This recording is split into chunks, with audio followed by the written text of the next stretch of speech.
Hi friends, പുതിയൊരു വീഡിയോയിലേക്ക് എല്ലാവർക്കും സ്വാഗതം. ലിഥിയം ബാറ്ററിയെ കുറിച്ചിട്ടാട്ടോ നമ്മൾ പറയുന്നത്. ഇതാ ഏകദേശം ഒരു 10 കിലോന്റെ ഒക്കെ വെയിറ്റ് ഉണ്ട് കേട്ടോ. ലിഥിയം അയൺ ബാറ്ററി ആട്ടോ, സിലിണ്ടറിക്കൽ. അതില് ഇപ്പൊ ഉദാഹരണം പറയുന്നത് ഇത് 150H ആണ്, ഈ കാണുന്നത് 150H ആണ്.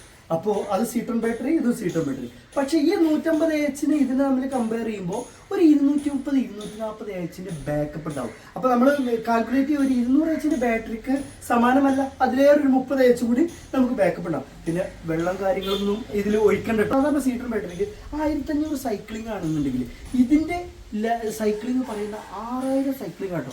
അപ്പോൾ കാൽക്കുലേറ്റ് ചെയ്യുമ്പോൾ ഒരു 20 വർഷത്തിൻ്റെ മുകളിലേക്ക് അതിൻ്റെ ലൈഫ് പറയുന്നുണ്ട്. പക്ഷേ ഇതിന് 5 വർഷമാണ് കമ്പനി ഗ്യാരണ്ടി നൽകുന്നത്. പക്ഷേ എന്താ വിഷയം ചോദിച്ചാൽ, നമ്മൾ സാധാരണ ട്യൂബ്ലർ ബാറ്ററിക്ക് ഇപ്പോൾ ഒരു 200H ബാറ്ററിക്ക് ഒരു 20,000 രൂപയാണെങ്കിൽ ഇനി 2 ഇരട്ടിയുടെ മുകളിൽ പ്രൈസ് ഉണ്ട് കേട്ടോ. പക്ഷേ ഇതിൽ വെള്ളം ഒഴിക്കേണ്ട സംഭവം ഒതുങ്ങി നിൽക്കും. അതൊക്കെ വേറെ വശം. ഒരു പേടിയും പേടിക്കേണ്ട ലൈഫാണ്. ഇനി നമുക്ക് ജസ്റ്റ് ഒന്ന് കണക്ട് ചെയ്തുക. അതിൻ്റെ മുമ്പേ പറയുന്നതിന് കണക്ട് ചെയ്യുന്നതിന് മുമ്പേ നമ്മൾ സാധാരണ ഇൻവെർട്ടർ, ഇപ്പോൾ ഈ ഇൻവെർട്ടർ കണക്ട് ചെയ്താൽ ഈ ഇൻവെർട്ടറിലും നമുക്ക് ലിഥിയം ബാറ്ററി കണക്ട് ചെയ്യാൻ പറ്റില്ല കേട്ടോ. അതിനെന്താ വെച്ചാൽ നമുക്ക് അതിൻ്റെ ഈ ട്യൂബ്ലർ ബാറ്ററിയും അതുപോലെ സാധാരണ ബാറ്ററിയുടെ വോൾട്ട് ഡിഫറൻറ്റ് ഉണ്ട്. അതിൻ്റെ മാക്സിമം വോൾട്ട്, അതിൻ്റെ എൻഡ് ഓഫ് വോൾട്ടൊക്കെ നമുക്ക് ഡിഫറൻറ്റ് ഉണ്ട് കേട്ടോ. അതൊക്കെ നമുക്ക് VGA സീരിയൽ പോർട്ട് വഴി നമുക്ക് സെറ്റിങ്സ് ചെയ്യാൻ പറ്റുന്ന സെറ്റപ്പ് ഇതിലുണ്ട്. അപ്പോൾ DSP ടെക്നോളജിയിലൊക്കെ ഇൻവെർട്ടറുകൾ, ഇതിപ്പോൾ 1500 വീടെ ഇതിലൂടെ ഇൻവെർട്ടറാണ്, 16 മോസ്ഫെറ്റ്. ചില ആളുകൾ കാണാം 12 വോൾട്ടിൽ 1600 1800 ഉണ്ട്. ഇതിൽ സംഭവം എന്താ വെച്ചാൽ ഇതിനൊക്കെ ഓരോ 12 ഓരോ കണക്കുണ്ട്. അങ്ങനെയാണെങ്കിൽ നമുക്ക് 2000 ഒന്ന് പറഞ്ഞു കൊടുക്കാൻ വേണമെങ്കിൽ അല്ലേ പറയാട്ടോ. കുറേ ഓരോ നമ്പറുകളുണ്ട്. ഇത്ര നമ്പർ ഇത് ഇത്ര കിട്ടുന്നുണ്ടല്ലോ എന്നൊക്കെ പറയും. പക്ഷേ ആളുകൾ ചെക്ക് ചെയ്യാൻ കാര്യങ്ങളൊന്നും അറിയില്ല. അങ്ങനെ കുറേ നമ്പറുകൾ കാണുന്നുണ്ട്. ഇപ്പോൾ ഇതിനെ സത്യം എന്താ വെച്ചാൽ ഇതിന് കണക്ടറുണ്ട്, അതിൽ കണക്ട് ചെയ്തു, ജസ്റ്റ് ഇത്രേ ഉള്ളൂ. ഏത് വീട്ടുകാർക്കും ജസ്റ്റ് കണക്ട് ചെയ്താൽ ഈ റെഡ് നോക്കുക, അത് തിരിച്ചു കൊടുത്താൽ കണക്ട് ആവുന്നില്ല കേട്ടോ. ജസ്റ്റ് കേട്ടോ. ഓക്കെ, ഞാൻ ഇൻവെർട്ടറിൻ്റെ ഫ്രണ്ട് ഓൺ ആക്കിയിട്ടിരിക്കുകയാണ്. ഓക്കെ, ഇനിയിപ്പോൾ ഇതിലുകൊണ്ട് ചോദിച്ചാൽ നമുക്ക് അത്യാവശ്യം നല്ല ലോഡുകളൊക്കെ ഉപയോഗിക്കാം കേട്ടോ. ഒരു 1/2 HP മോട്ടർ വേണമെങ്കിൽ നമുക്ക് ഇതിൽ റൺ ചെയ്യാം. അത്രയും കാര്യങ്ങൾ അതിപ്പോൾ ഇൻഡക്ഷൻ കുക്കറും കാര്യങ്ങളും ഇതിൽ റൺ ചെയ്ത് കേട്ടോ. 48 വോൾട്ട് സിസ്റ്റത്തിലൊക്കെയാണ് ലിഥിയം വെച്ചിട്ടൊക്കെ ചെയ്യുക. അതിൽ കുറേ കാര്യങ്ങളൊക്കെ ഇതിനെ കുറിച്ച് പറയാനുണ്ട്. ഓക്കെ, ഇത് ഞാൻ സെറ്റ് ചെയ്ത് വെച്ചതാണ് കേട്ടോ. ഇനി നമുക്ക് ജസ്റ്റ് ഒന്ന് ഈ ഡ്രില്ലർ വെച്ചിട്ട് നമ്മൾ ഡ്രില്ലർ കൊടുത്തിട്ടുണ്ട്. അത് നമ്മളെ തുളക്കണ പൊളിച്ചിന സാധനമാണ്. ജസ്റ്റ് കട്ട് ചെയ്താൽ ഇത് നമ്മളെ തുളക്കണയും പൊളിച്ചിനെയും ഡ്രില്ലർ കേട്ടോ. ഇത് 12 വോൾട്ടിൻ്റെ 1500 V ആണ് കേട്ടോ ഇൻവെർട്ടർ. ഒന്ന് ജസ്റ്റ് ഒന്ന് അതിൻ്റെ ബാക്കിൽ ഒന്ന് കാണിച്ചു കൊടുക്കാം. അതിൻ്റെ ബാക്കിൽ പ്ലഗ് വെറുതെ ഒന്ന് കുത്തി കൊടുത്ത് കേട്ടോ. ഓക്കെ, ഒന്ന് ജസ്റ്റ് ഒന്ന് കണക്ട് ചെയ്യും. ഓക്കെ, ഒന്ന് അമർത്തി കൊടുക്കും. കേട്ടോ, ഇതുകൊണ്ടാണ് ഈ വർക്ക് ചെയ്യുന്നത്. അപ്പോൾ നമ്മൾ അത്യാവശ്യം നമ്മളെ ലോഡുകളും ഇതാണ് ഞാൻ പറയുന്നത്. പ്രിൻ്റർ, സ്കാനർ, സുജാതയുടെ മിക്സി പോലത്തൊക്കെ നമുക്കിതിൽ സിമ്പിളായിട്ട് റൺ ചെയ്യാമെന്ന് പറയുന്നത് കേട്ടോ. ഇപ്പം ഈ ഒരുപാട് ആളുകൾ ചോദിക്കുന്നുണ്ട് ജസ്റ്റ് ഇൻവെർട്ടർ കാണിച്ചു കൊടുത്താൽ.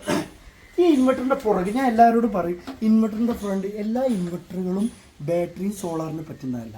അപ്പം നമ്മൾ നിലവിലെ ബാറ്ററിയുടെ 2 സൈഡ് ഫോട്ടോ ഇടാൻ പറയാം. അത് എന്തിനാ വെച്ചാൽ ബാറ്ററിയുടെ ഫ്രണ്ടിൽ സൈഡിൽ C10 എഴുതിയിട്ടുണ്ടെങ്കിൽ അത് ട്യൂബ്ലർ ബാറ്ററി. ആ ബാറ്ററിയുടെ ഫ്രണ്ട് എന്ന് വെച്ചാൽ ആ ട്യൂബ്ലർ ബാറ്ററി നമുക്ക് എന്ത് ചെയ്യാം, സോളാറിന് ഉപയോഗിക്കാം. C20 കറണ്ടിന് മാത്രമേ ഉപയോഗിക്കാൻ പറ്റൂ, സോളാറിന് കറണ്ടിന് ഉപയോഗിക്കാം. ഇതിൽ നോക്കി നോക്കും, ഒന്ന് കാണിച്ചു കൊടുക്കും. ഇതിലുണ്ടോ AC ചാർജിങ് എന്ന് പറഞ്ഞിട്ടുള്ളൊരു ഓപ്ഷൻ ഇല്ല. Grid enable disable. അപ്പോൾ നമുക്ക് അത് മുഖേന വെച്ചാൽ കറണ്ട് ബില്ലിനും ചാർജ് ചെയ്യും, വൈകുന്നേരം സോളാറിനും ചാർജ് ചെയ്യും. ഇപ്പോൾ ഇതിൻ്റെ ബാക്കിലൊക്കെ നോക്കി നോക്കും.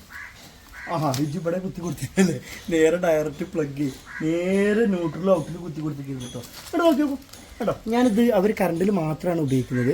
അപ്പോൾ ഞാൻ ഈ കറണ്ടിൽ മാത്രം ഉപയോഗിക്കുന്നതുകൊണ്ട് ഈ സ്വിച്ച് ഓൺ ആക്കിയിട്ടിരിക്കുക.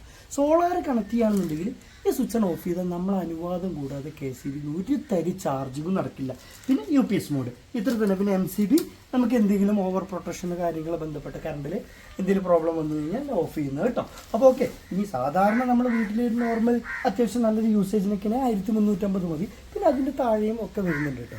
ഓക്കെ, പിന്നെ നമുക്കൊരു പൊതുവെ പറയുന്നത് നമുക്കൊരു ഓഫ് ഗ്രിഡ് സിസ്റ്റം ചെയ്യുകയാണെന്നുണ്ടെങ്കിൽ പൊതുവെ ഇതിൽ ഞാനൊരു ഇൻഫർമേഷൻ പാസ് ചെയ്യാണ്. ഒരു 1000-1300 ഒക്കെ ഉള്ളിലൊക്കെ ആണെങ്കിൽ നമുക്കൊരു 1 kV ഒരു ബാറ്ററി ഇൻവെർട്ടർ പാനൽ അതൊരു 1500 മുകളിലേക്ക് ഒരു 3000 രൂപയുടെ ഉള്ളിലേക്കൊക്കെ ആണെങ്കിൽ നമുക്കൊരു 2.5 kV സിസ്റ്റം ചെയ്യാൻ കേട്ടോ നമുക്ക് നല്ലത്.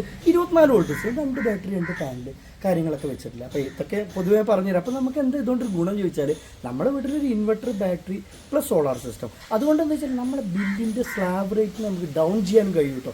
അത്തരത്തിലുള്ള ഒട്ടനവധി വീഡിയോകളുണ്ട് നാസിൽ ഫോർ യൂട്യൂബ് ചാനൽ നിങ്ങൾക്ക് വിസിറ്റ് ചെയ്താൽ കാണാവുന്നതാണ്. ഇതിപ്പോൾ ജസ്റ്റ് ഇപ്പോൾ ഒരാൾക്ക് പെട്ടെന്ന് കൊടുക്കേണ്ട ഭാഗമായിട്ട് ഇപ്പോൾ ജസ്റ്റ് നിങ്ങൾക്കൊരു ഇൻഫർമേഷൻ പാസ് ചെയ്താണ്.